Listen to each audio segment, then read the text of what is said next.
Hello, bienvenue sur la chaîne Charlotte B, j'espère que vous allez tous et toutes très bien. Moi ça va, vous n'avez pas pu le manquer, j'ai été un petit peu absente de Booktube. Voilà, j'ai été un petit peu un fantôme pendant environ 2 mois. Mais ça y est, je suis là pour vous faire une vidéo. Donc aujourd'hui, on va parler livres et on va faire, en tout cas je vais faire, un book haul.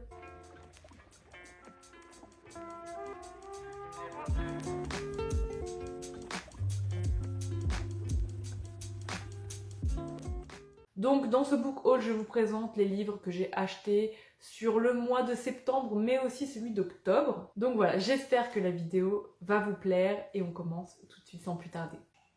Il y a une bête qui me dérange, oui. Donc je disais, j'espère que le cadrage, la lumière, tout va bien, puisque ça fait un petit moment que j'ai pas tourné de vidéo. Du coup, je vous avoue que j'ai un petit peu retâtonné au réglage, donc j'espère que tout va pour le mieux pour vous.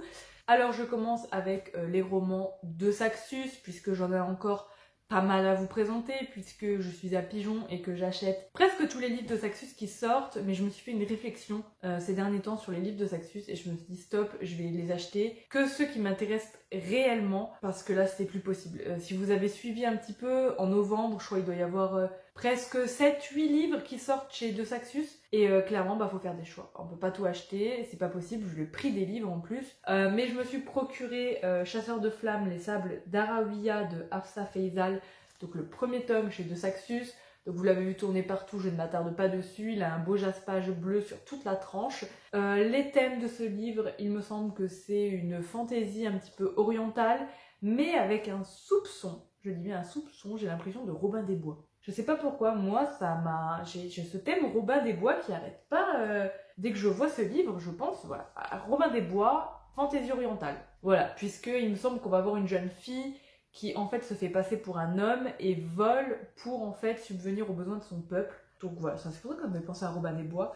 Donc voilà, il me tarde de le découvrir, je l'ai toujours pas sorti de ma palle, parce que c'est un De Saxus, c'est quand même une belle pavasse, donc voilà. Ensuite, forcément, sans grande surprise, je me suis pris L'Empire du Vampire de J. Christophe, le premier tome. Je sais pas comment il s'appelle le premier tome, c'est un nom, bref, chez De Saxus. Donc je l'ai pris en version hardback. J'étais à la dédicace à Strasbourg pour rencontrer J. Christophe, donc c'était cool, il y a eu de l'attente forcément.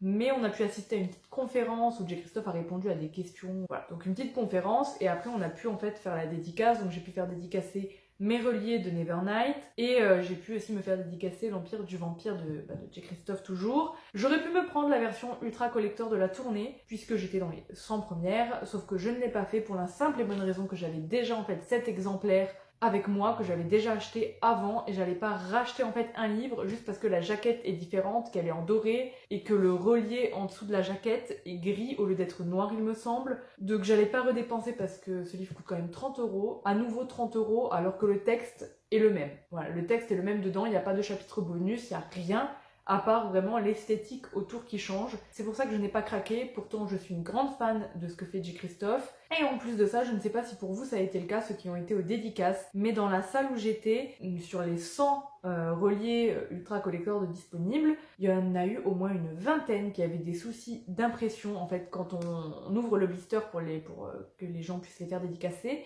il y avait à chaque fois des problèmes de mise en page, des problèmes d'impression, des problèmes de pages déchirées, de pages cornées, de pages qui manquent, de couvertures abîmées,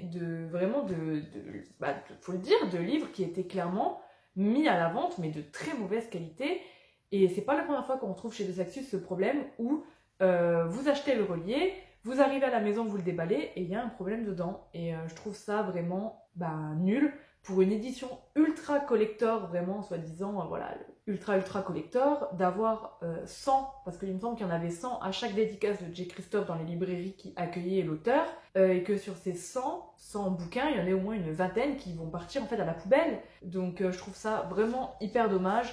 Et puis lors de la dédicace, il y a 2-3 choses qui m'ont pas trop plu. Mais bon, je vais pas m'attarder sur le sujet. Le principal, c'est que j'ai pu rencontrer l'auteur, que j'ai pu faire dédicacer mes livres et que c'était quand même un chouette moment. Mais voilà, il y a des choses qui auraient pu être mieux faites, je trouve. Ensuite, on continue chez De Saxus. Je me suis procuré le 2e tome de Serpent and Dove qui s'intitule Blood and Honey de Shelby Myrin. Donc je l'ai pris puisque j'ai commencé la collection en hardback et que c'est quand même un premier tome que j'ai beaucoup aimé. On y suit Lou, en fait une sorcière qui essaye de se cacher en fait des humains puisque les humains n'aiment pas les sorcières, etc. Vous voyez, hein. Et elles sont chassées et elle a également fui son clan de sorcières. Donc en fait elle est vraiment... elle fuit tout le monde. Et voilà, il y a une histoire de mariage arrangé avec un chasseur de sorcières, enfin j'ai vraiment adoré. Et j'ai beaucoup aimé le personnage de Reed, je sais pas trop comment on prononce son nom. Mais bref, j'ai très hâte de découvrir ce tome 2, la seule chose qui me fait un petit peu peur, c'est que j'ai commencé à avoir des avis sur ce tome 2 qui disaient que malheureusement il subit la malédiction des tomes 2 et qu'il ne se passe pas grand chose, que c'est lent, que c'est ennuyeux, donc franchement j'ai très peur de me lancer dans ce tome 2. Parce que j'ai beaucoup aimé le tome 1 et je serais déçue si ce tome 2 en fait ne suit pas le tome 1 et voilà, je serais déçue, mais j'ai quand même hâte de retrouver les personnages et de suivre l'histoire parce que c'est vrai que la fin du tome 1 donnait quand même matière à ce qu'il y ait des choses dans le tome 2 et puis dans le tome 3, donc franchement j'ai quand même hâte de m'y plonger. C'est juste que j'ai un petit peu peur vu les avis négatifs ou mitigés qui paraissent en ce moment. Ensuite, on continue dans les reliés, puisque de plus en plus de maisons d'édition commencent à faire des reliés, et c'est le cas de Rajo, donc avec Fable, l'aventurière des mers, de Adrienne Young. Donc je me suis pris la version reliée, puisque une version reliée quoi, enfin vous savez, quand on vous propose enfin des versions reliées, et dans plusieurs maisons d'édition, et qu'il n'y a pas que De Saxus qui fait des reliés, et moi je trouve ça très bien. Voilà, ils ont eu un petit peu le monopole, on va dire, des reliés pendant un certain moment. Maintenant on a vraiment beaucoup de maisons d'édition qui commencent à faire pareil. Rajo, Brajlon, enfin bref. Et moi je suis super contente que voilà, enfin d'autres maisons d'édition, même Lumen s'y mettent et nous proposent en plus des livres qui sont très beaux. Donc là, celui de Rajo est somme toute assez basique puisque sous la jaquette en fait c'est un livre...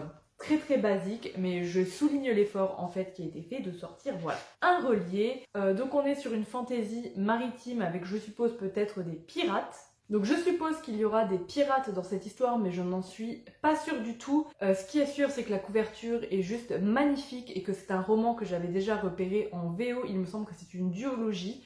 Mais voilà, une fantaisie maritime, donc on sera sûrement sur des bateaux avec des quêtes vraiment...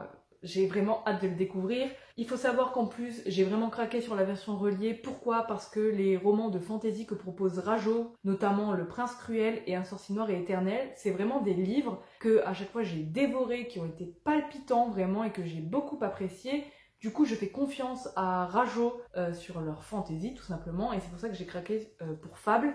Et qu'en plus de ça, je me suis pris en version reliée parce que je me suis dit que forcément j'allais aimer, donc c'est un petit risque quand même. Mais je me dis déjà, le livre a l'air assez court et il fait quoi, 300 pages 400 pages.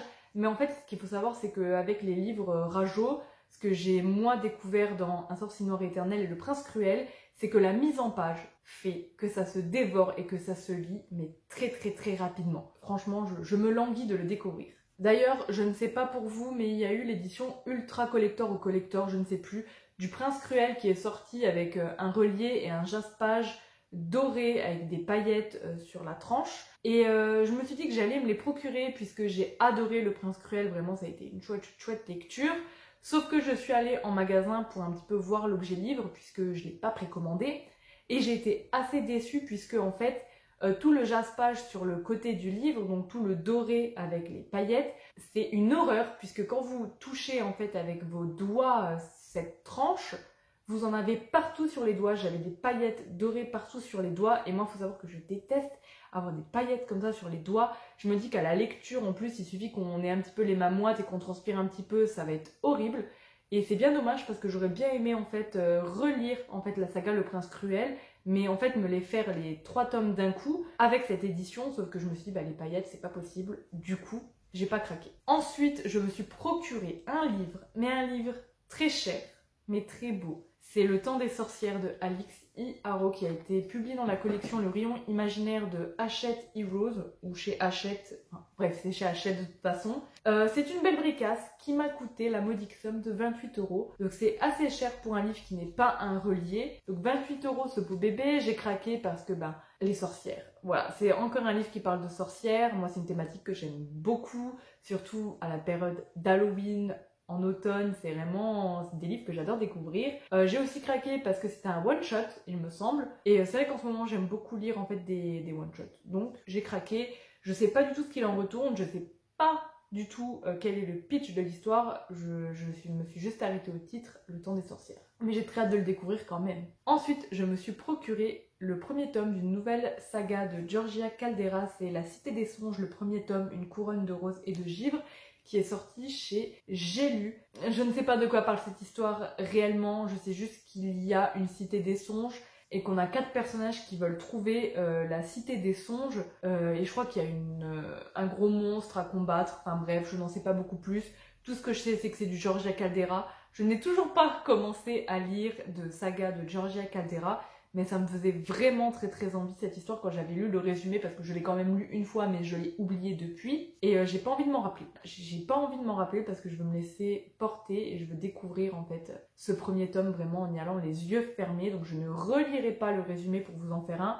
Ensuite, je vous en ai parlé dans ma vidéo sur les sorties littéraires pour la rentrée qui me font énormément envie et donc c'est sans surprise que je vous présente Les 7 maris de Evelyn Hugo de Taylor Jenkins Reid, qui est paru chez Hauteville en version poche avec la couverture, meilleure couverture qui existe pour ce livre.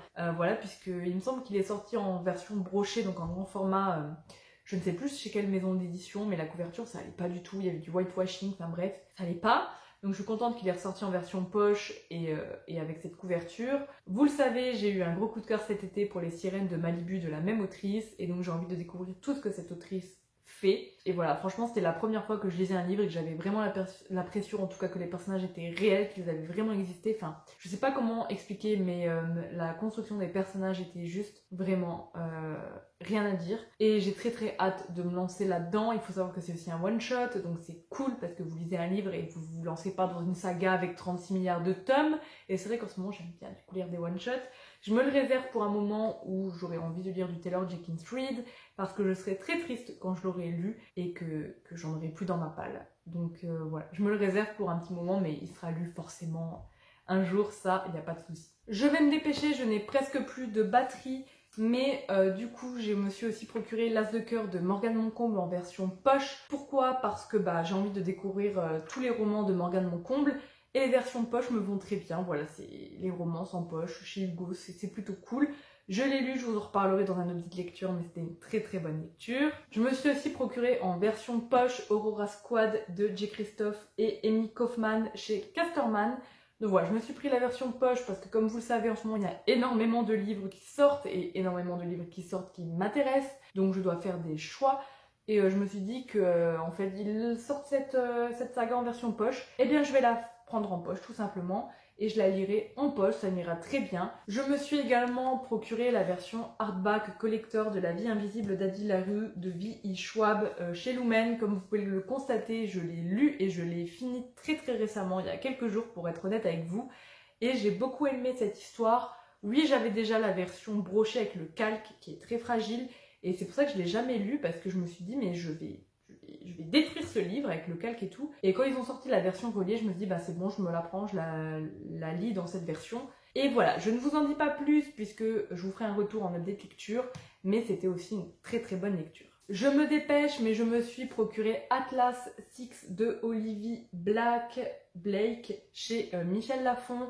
Je ne sais pas si c'est un one-shot ou une saga ou une duologie, je n'en ai aucune idée, mais on parle de société secrète, d'académie de magie, de magiciens.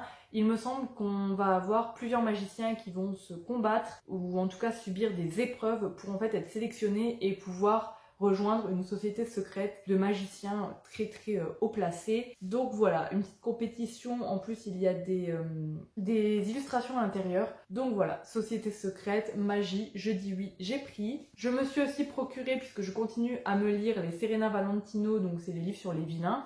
Donc là c'est Retour au pays imaginaire, c'est l'histoire du capitaine Crochet, voilà, donc je continue ma petite saga tranquillement. J'aime beaucoup lire ça là, dans cette période d'Halloween d'ailleurs.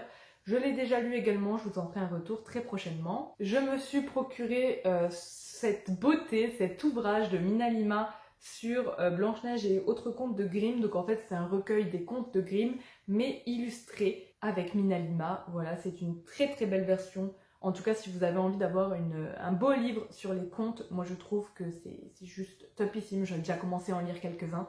C'est un délice pour les yeux.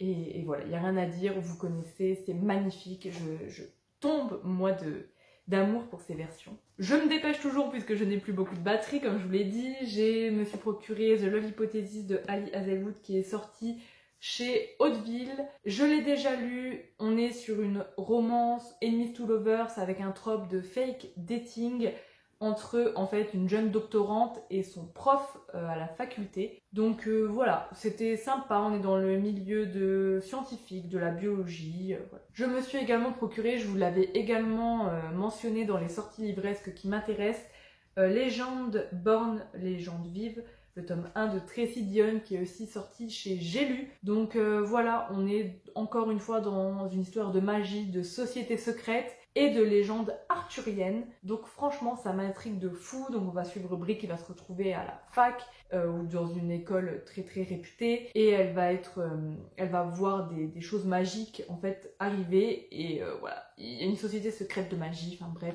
légende arthurienne. Je n'en sais pas beaucoup plus, je sais que c'est une pépite, je m'attendais juste pas à que ce soit une aussi grosse brique. J'ai très très hâte de le lire et comme vous pouvez le voir, vu que c'est une petite briquette, je l'ai toujours pas sorti de ma palle. Et dernier livre que je vous présente, c'est Dark Rise de C.S. Paca qui est sorti aux éditions Big Bang avec le magnifique jaspage, la couverture que vous avez vu tourner plein d'autres fois sur les réseaux. Donc on est dans une fantasy, je pense qu'il y a un petit peu de science-fiction là-dedans. Hâte de voir ce que ça va donner, la couverture est magnifique, le jaspage aussi, donc écoutez, j'attends de voir ce que ça va donner. Et voilà pour tous les livres que j'ai achetés en septembre et en octobre. J'espère que cette vidéo vous a plu. Si vous n'êtes toujours pas abonné à la chaîne, n'hésitez pas à vous abonner pour me soutenir, ça me ferait énormément plaisir. Donc écoutez, moi je vous laisse ici, je vais devoir aller ranger tous ces piles de livres que j'ai devant moi. Et je vous dis à plus dans une prochaine vidéo. Bye!